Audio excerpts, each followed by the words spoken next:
students. Today we are here to study a very important topic of financial accounting and the topic is golden rules of accounting. तो golden rules of accounting का क्या significance या relevance है financial accounting में और इसको क्यों इतना यूज किया जाता है, तो ये जानने से पहले सबसे पहले तो हम एक नजर डालेंगे फाइनेंशियल अकाउंटिंग की मीनिंग पे। मीनिंग क्या होता है, क्योंकि जो सब्जेक्ट हम पढ़ रहे हैं सबसे पहले हमें उसका मतलब भी मालूम होना चाहिए। तो the meaning of financial accounting is an art of recording, classifying, summarising, analysing and interpreting its result to its ultimate users. तो इसका जो मीनिंग आप देखेंगे ध्यान से, तो जो इसका सबसे पहला वर्ड हम यूज करते हैं रिकॉर्डिंग, तो what does financial accounting records? तो इट रिकॉर्ड्स ट्रांजैक्शंस, जितने भी ट्रांजैक्शंस बिजनेस में हो रहे हैं और उन ट्रांजैक्शंस को सबसे पहला जो फाइनेंशियल अकाउंटिंग का जो प्रोसेस स्टार्ट होता है वो रिकॉर्डिंग ऑफ ट्रांजैक्शन से स्टार्ट होता है।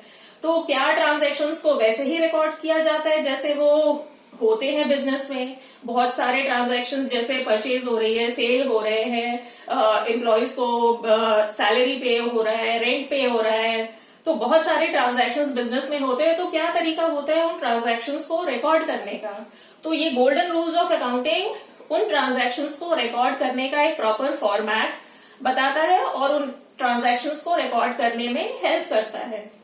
तो financial accounting is very much dependent upon double entry system. आप जब भी फाइनेंशियल अकाउंटिंग पढ़ते हैं तो फाइनेंशियल अकाउंटिंग जो है वो डबल एंट्री सिस्टम पे काफी रिलाई करता है। Double entry system is a part of financial accounting. तो डबल एंट्री सिस्टम का क्या मतलब होता है? काफी स्टूडेंट्स बोलते हैं डबल एंट्री सिस्टम मतलब हम क्या 2 बार एंट्री करते हैं किसी ट्रांजैक्शन की? तो आंसर इज नो, हम किसी ट्रांजैक्शन की 2 बार एंट्री नहीं करते हैं, बल्कि डबल एंट्री सिस्टम का मतलब होता है every transaction has 2 aspects. One aspect is debit, another aspect is credit. अब ये 2 aspects क्या होते हैं? जैसे आप देखते हैं कि एक कॉइन होता है, कॉइन के भी 2 एस्पेक्ट्स होते हैं, एक हेड होता है, एक टेल होता है। सिमिलरली जितने भी ट्रांजैक्शंस होते हैं बिजनेस में, आप कैसे भी ट्रांजैक्शंस देखेंगे, हर एक ट्रांजैक्शन का 2 एस्पेक्ट्स होंगे या उसके 2 पहलू होंगे। जैसे एक एग्जाम्पल आपको बताते हैं, परचेज स्टॉक फॉर ₹200। बिजनेस ने स्टॉक परचेज किया 200 रुपए का, तो इसका बिजनेस के ऊपर क्या इफेक्ट पड़ा? स्टॉक भी एक एसेट होती है, बिजनेस की प्रॉपर्टी है, कैश भी एक एसेट होती है। तो 200 का स्टॉक बिजनेस में आया और 200 का कैश चला गया। तो इसी तरह से जितने भी ट्रांजैक्शंस आप देखेंगे आगे जाकर के, तो हर ट्रांजैक्शन के 2 एस्पेक्ट्स होते हैं और उन 2 एस्पेक्ट्स में से एक एस्पेक्ट हमारा डेबिट होता है, दूसरा एस्पेक्ट क्रेडिट होता है। तो कब कौन से ट्रांजैक्शन को हमें डेबिट करना है, कब कौन से ट्रांजैक्शन को हमें क्रेडिट करना है, ये गोल्डन रूल्स ऑफ अकाउंटिंग उसकी फॉर्मूले को एक्सप्लेन करता है। तो हम सबसे पहले देखेंगे ये गोल्डन रूल्स ऑफ अकाउंटिंग होता क्या है और किस तरीके से इसमें कैलकुलेशंस होती हैं। तो अकाउंट्स में basically there are 3 kinds of accounts. First account is personal account. Personal account का मतलब होता है जितने भी पर्सन्स होते हैं, लाइक राम, श्याम, मोहन, या नेम ऑफ द फर्म, किसी फर्म का नाम। बैंक भी एक पर्सनल अकाउंट का ही पार्ट होता है। तो पर्सनल अकाउंट में हर वो आइटम हम इंक्लूड करते हैं which includes name of the person और नेम ऑफ एनी फर्म। तो इसका रूल क्या होता है डेबिट और क्रेडिट का? पर्सनल अकाउंट में जो डेबिट का रूल होता है, if anybody is receiving something, मतलब रिसीवर इज डेबिट, तो if anybody is receiving something, तो it will be debited, and if any person is giving anything, तो it will be credited. तो ये पर्सनल अकाउंट का rule होता है debit और क्रेडिट का। लेकिन उसके पहले आपको आइडेंटिफिकेशन भी करना जरूरी होता है कि which item belongs to personal account या which item belongs to other account. फिर दूसरा आइटम होता है, दूसरा अकाउंट हमारा है एसेट्स अकाउंट, इसको हम रियल अकाउंट भी बोलते हैं। तो ये अकाउंट होता है, ये एसेट्स अकाउंट या रियल अकाउंट क्या होता है? जो एसेट्स अकाउंट होता है ये बिजनेस की प्रॉपर्टीज या जो उनकी एसेट्स है किसी भी फॉर्म में, करंट एसेट्स है, फिक्स्ड एसेट्स है, फिक्टिशियस एसेट्स है, जितनी भी एसेट्स है उसको इंक्लूड करता है। तो इसका डेबिट और क्रेडिट का रूल क्या है? इसका डेबिट का रूल है व्हाट कम्स इन, मतलब what comes into the business will be debited and what goes out of the business will be credited. फिर थर्ड अकाउंट होता है हमारा नॉमिनल अकाउंट। इसमें जितने भी बिजनेस के एक्सपेंसेस, लॉसेस, गेन, प्रॉफिट, ये सब हम शामिल करते हैं। तो इसका डेबिट और क्रेडिट का रूल क्या होता है?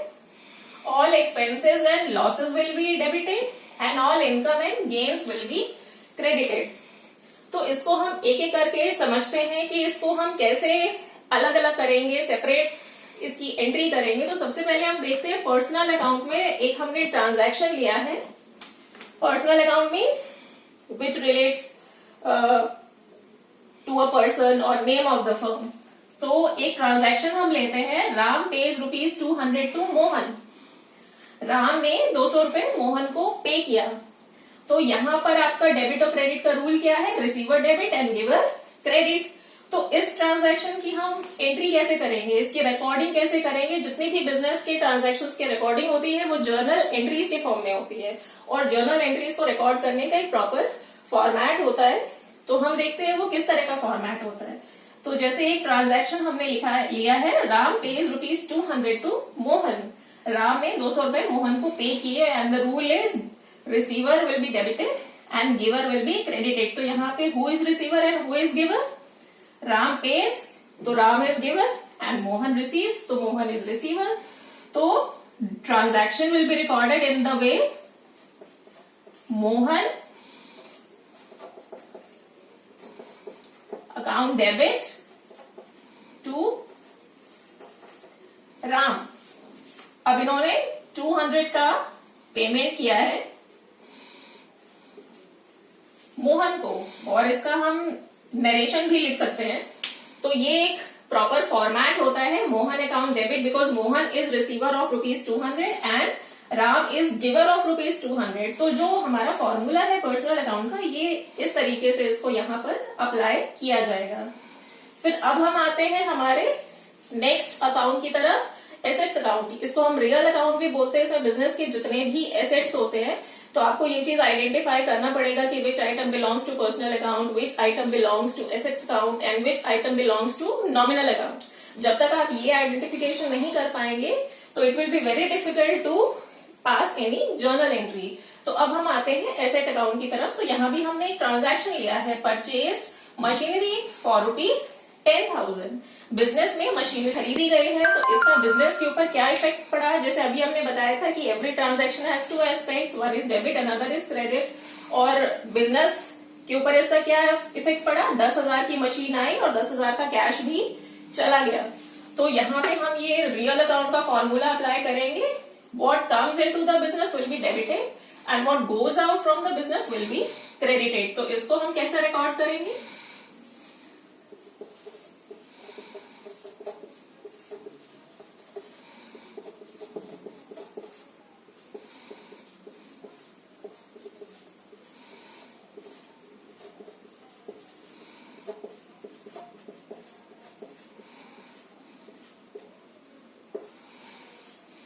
इस ट्रांजैक्शन की रिकॉर्डिंग हमने की। Machinery account debit ₹10,000। मशीन को डेबिट क्यों किया? Because machinery is coming into the business. And cash को हमने क्रेडिट क्यों किया? और बैंक हम चेक के लिए यूज करते हैं। अगर पेमेंट चेक से हुआ है तो हम उसके लिए बैंक वर्ड यूज करते हैं, अगर कैश पेमेंट हुआ है तो उसके लिए हम कैश वर्ड यूज करते हैं।